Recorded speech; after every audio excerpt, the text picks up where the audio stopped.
has entered the studio. Yeah. This girl doesn't leave her house, her room, wherever she's staying, without looking like she's ready for anything. That's so not true. She is like so glamorous. I can't take it. She has somebody to fluff her hair so she can wear. Not that kind of fluffer. I have to share this just because it was something. It was honestly. It was a moment. It moved me almost to tears. It was a moment. Because Dana Delany, who's visiting with us here on the Jolt, is doing a lot of appearances and stops to promote her show, Body of Proof, which is a great show on ABC. And so she needs to hold it together. And so she put the headphones on because most people will say, I couldn't possibly wear headphones. It's too much. So you're not so diva that you won't wear the headphones, but you had this lovely person who held your hair up so that the hair would drape lovingly over the cans, as we call them. I don't want can hair. You know what? I said to Dana before we turned the mics on, I'm going to get a wig just so I can ask Keith to do that for me. It was so gorgeous. Isn't that fab? It really is good. So congratulations on the return of the show. It's a show that has evolved in a very interesting fashion. Obviously, there have been twists and turns with plot, twists and turns behind the scenes.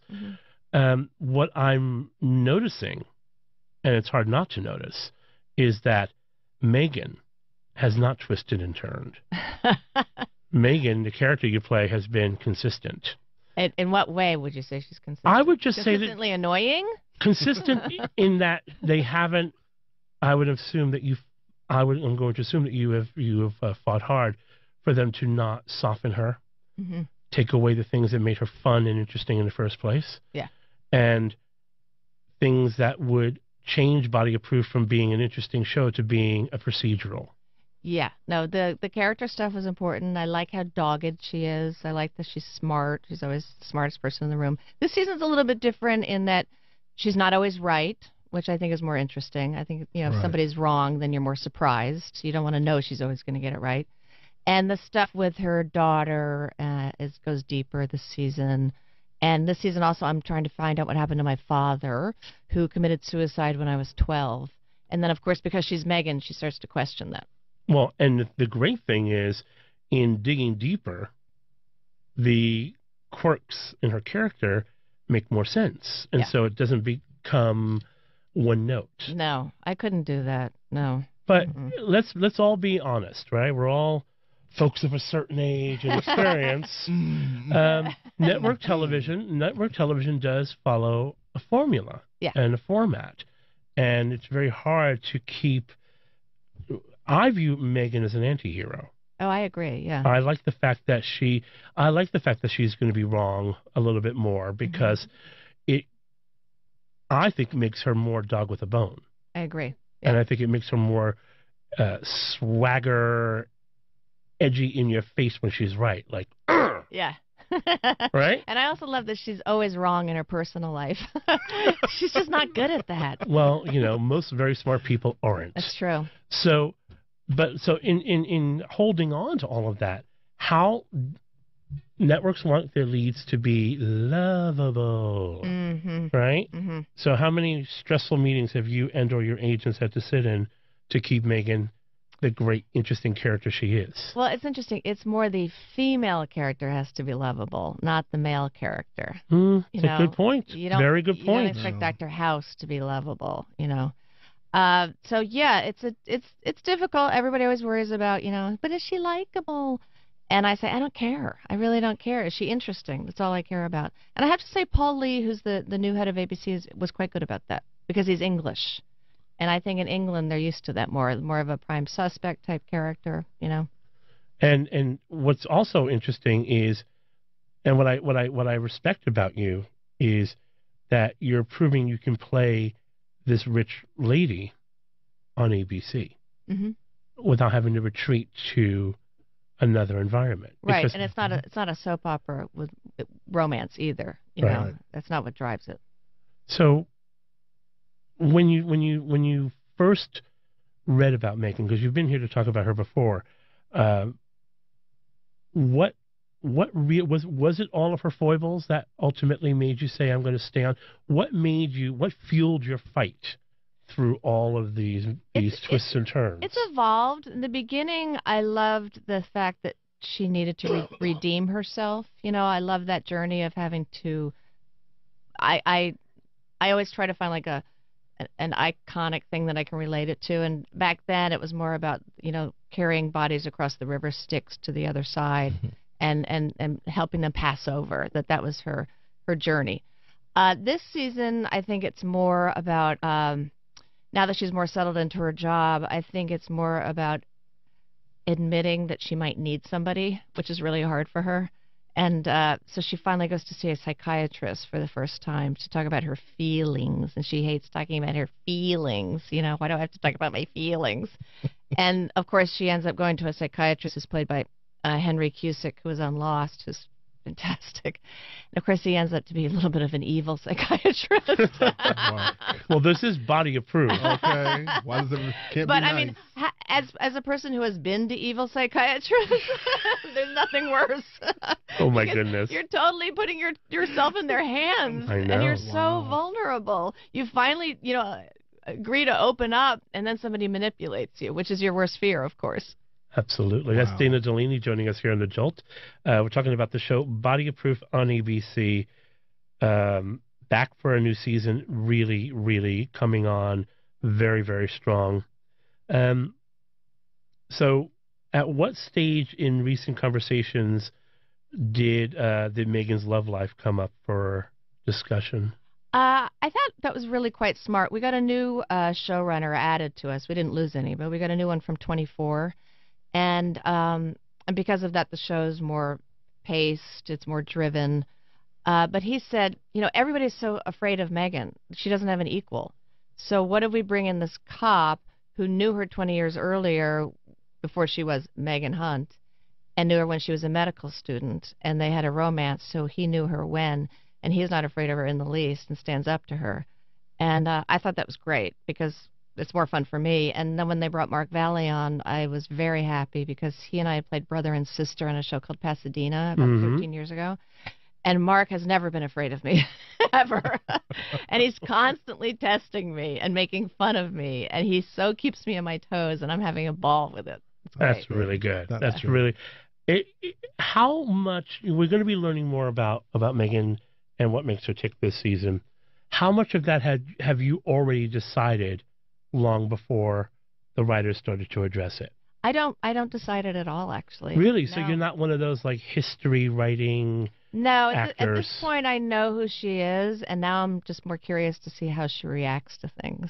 Really? Yeah, but that's the great thing about doing series television is it's an odd thing, but once you've done a couple seasons, for the most part, you are the character, and you've lived those 2 seasons, so it's almost like they're part of your subconscious, and you actually did have that happen to you.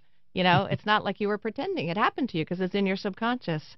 So when you start a 3rd season, you're already there, so it's more like, bring it on, just throw it at me.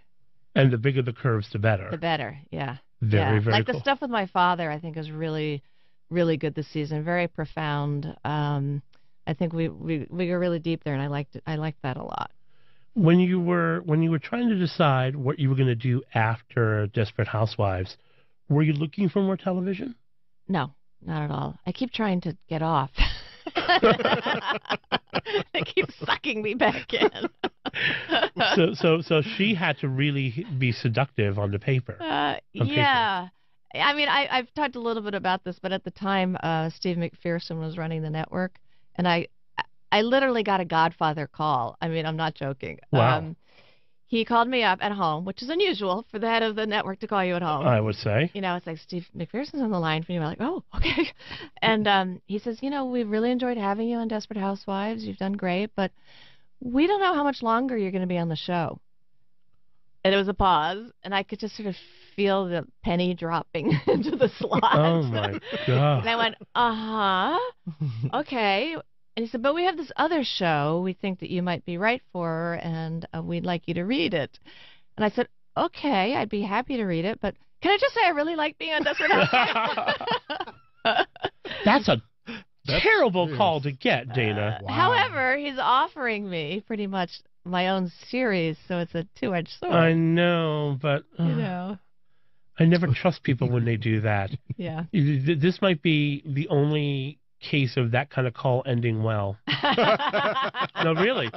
Because usually when you really like something, they say, well, that's coming to an end. But you want to say, oh, this is not good. Yeah. Because the butt is never This that is great. not good. It's like when you're a kid and it's like, you're going to leave school early, but we're going to Aunt Edna's house. and you think, oh no, Aunt Edna's the one who kisses on the lips. I have a tongue. Right? You know what I mean? Suddenly you're like, oh no cigarettes, Aunt Edna. No, it's sometimes you just got to make the leap and see what happens.